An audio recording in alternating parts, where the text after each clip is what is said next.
Welcome back once again, all of my low carb friends, and for those of you who are here for the first time, welcome. Today I am going to show you how to make a keto version of something called monkey bread. Now, if you don't know what monkey bread is, it's kind of more of a pastry than an actual bread. Basically, it's balls of dough stacked on top of each other. You pour a sweet sticky syrup over the top of it. You bake it in either a loaf pan or a bundt pan. Once it's done baking, after it's cooled for a little bit, instead of cutting like you would traditional bread, you pull your desired pieces of the bread apart when you're ready to eat it. That's why they call it monkey bread, because monkeys like to pick and pull at each other, and so this bread you pick and pull apart, so thus monkey bread. It's super delicious and super easy. So, if you want a printable version of this, you can check out my website at janetsdeliciouslowcarbkitchen.com. You can find a printable version of this and other goodies there for you. And if you're new to the channel and you'd like to see lots of easy, delicious keto recipes, make sure you click that subscribe button and click the notification bell. It's right next to the subscribe button. That way you can be notified every time I put out new videos every Wednesday and Saturday. And if you'd like to help support the channel, make sure you scroll down in the description of the video. You'll see some affiliate links. Anytime you purchase anything using those affiliate links, a small portion of your purchase will go to me and help support the channel. And while you do all that, let's get cooking.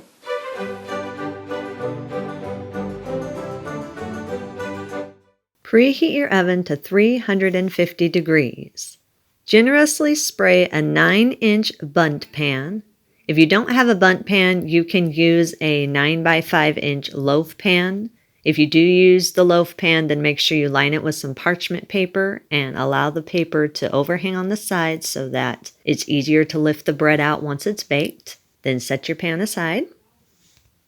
In a wide bowl, combine 44 grams or 1/4 cup of the granulated sweetener of your choice. I'm using granulated monk fruit sweetener. You can use whatever granulated sweetener you want. And 4 grams or 2 teaspoons of ground cinnamon.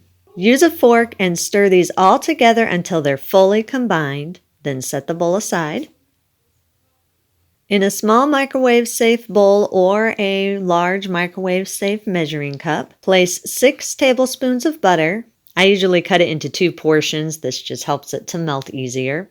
Place it in the microwave and microwave on high for 30 to 40 seconds or until the butter is fully melted and it's slightly foamy on top. Mine took closer to 40 seconds, but everybody's microwave is different. You're just looking for the butter to be completely melted and to be slightly foamy on top.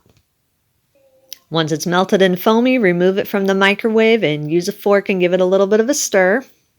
Then add 95 grams or about a half cup of the brown sugar sweetener of your choice. I'm using the brown monk fruit allulose blend because it gives it the smoothest texture and it also gives it the best taste. This is going to be your syrup that you pour on top of your bread, so you want it to be as smooth as possible. So the brown monk fruit allulose blend gives it the smoothest texture. However, you can use any brown sugar sweetener you want and it will turn out just fine.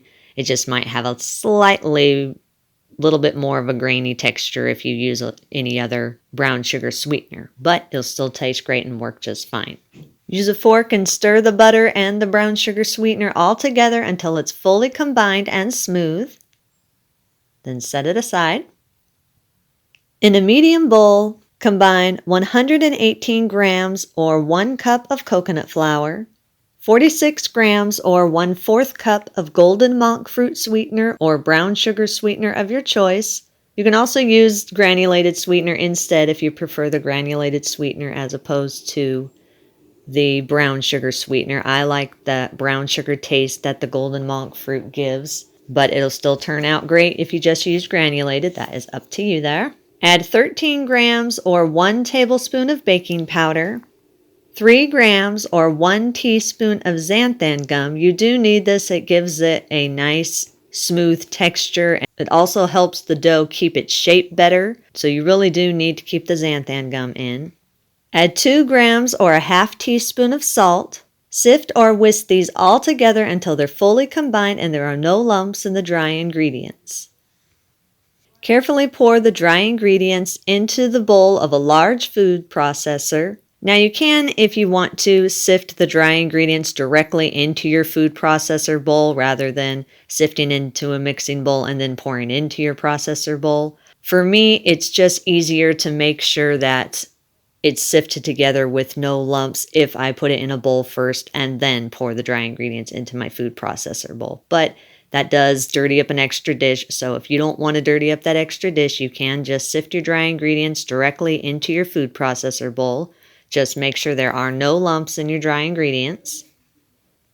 Add a half cup of butter. I usually chop this up into 2 tablespoon segments and just spread it around the bowl of my food processor. That way it gets chopped up easier and more evenly distributed. Process on high for about 20 seconds. Now, if you notice when I told you to add the butter, I didn't say it had to be room temperature butter. You know me, I'm always telling you guys when it comes to your ingredients, room temperature, room temperature. But for this particular recipe, it really doesn't matter if your ingredients are room temperature or not. You really don't want the butter to be ice cold, but it doesn't have to be softened or anything like that. So after you've let it process for 20 seconds, use a spatula and scrape down the sides of your processor bowl. Then process on high for another 10 seconds or until everything is fully combined and the butter has been evenly distributed throughout the dry ingredients. Again, scrape down the sides of the processor bowl. Add 3 large eggs, and again, it doesn't matter if they're room temperature or not. I usually take them out at least 5 minutes before I'm going to use them. But again, like I said, doesn't matter so much for this recipe. Add 1 teaspoon of vanilla extract.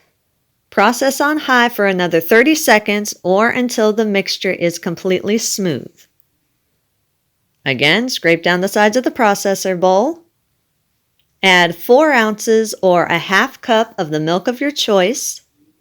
Then once again, process on high for another 30 seconds or until the dough is smooth and slightly thick.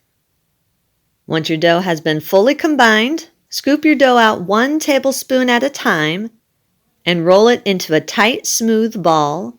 Then take the dough ball and place it into your bowl that has the cinnamon and sweetener mixture.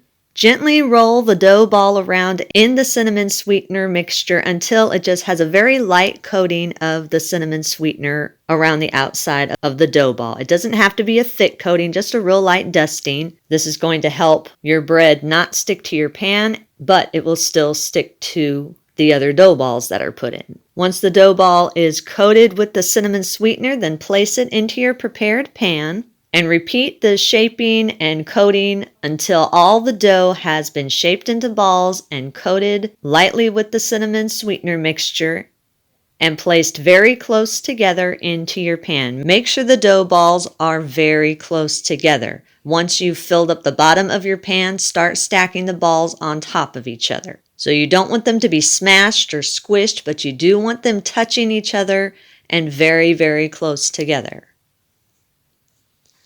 Once the dough has been all formed and coated and stacked up in your pan, press down very, very lightly on the top of the dough balls, just enough to kind of seal it just a little bit together. You don't want to smash it. You don't want to press it tightly, just very, very lightly, just to give it a little gentle seal. If you want to, if you have any leftover of the cinnamon sweetener mixture, you could sprinkle a little bit more on there if you want to. Otherwise, if you have any leftovers of the cinnamon sweetener mixture, you can always save it in an airtight container, and I sprinkle it on my keto toast or the keto biscuits that I've given you guys the recipes to. You sprinkle it on any of those, or the bagels that I've given you the recipe to. They all taste excellent with that. Then take your bowl or your measuring cup that has the butter and brown allulose or brown sweetener mix. Use your fork and give it a little bit of a stir. If it has thickened too much and it's not pourable, then just pop it in your microwave on high for just about 10-15 seconds, just enough to make it to where it can be easily poured. Then slowly and carefully pour the syrup over the top of the dough balls. Make sure you do this carefully and try to evenly distribute it as much as you can. Make sure that you get it all around the outside edges and let it drip down through the crevices in between the dough balls. This is what is going to help your bread stick together really well once it is baked. Once the dough balls have all been coated with the syrup, then place your pan in your preheated oven and bake at 350 degrees for 20 to 25 minutes or until the top of the bread has darkened. Mine took exactly 25 minutes. As I always say, everybody's oven is different, so you're looking for it to be darkened and the dough balls to have expanded together.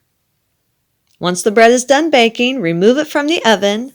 Allow it to cool in the pan for about 20 minutes. This will help it to firm up so that when you remove it from your pan, it won't fall apart.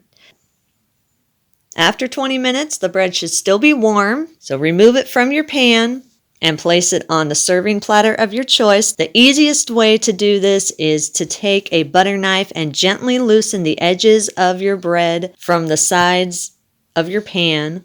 And then if you've used a loaf pan, all you need to do is grab the sides of the parchment paper that are overhanging your loaf pan and lift the bread out that way. If you're using the bundt pan like I am, then after you've loosened the edges, place your serving platter over the top of the bundt pan and carefully and slowly turn the bundt pan upside down. And if you need to, give a very light shake and the bread should release very easily onto your serving platter. If a piece or so breaks off when you do it, it's okay. Just push it back together. When you are ready to eat it, serve it warm. And remember, do not cut this bread. All you have to do is pull off your desired pieces and put them on a plate and eat them with your fingers. If you do have any leftovers, allow them to cool completely, then store it in an airtight container at room temperature for up to 1 week. After you've stored it, when you're ready to eat it again, just pull off another piece, pop it in the microwave for just 5-10 seconds, just enough to warm it again, and it tastes like it comes right out of the oven. Eat and enjoy. And that's our recipe of the day. I hope you enjoyed it. If you did and you want to see more videos like this, make sure you click that thumbs up like button, click that subscribe button, leave me a comment if you want to. Let me know if there's any recipes that you'd like to learn how to make, and I'll do what I can to get those out there for you. And as always, keep cooking.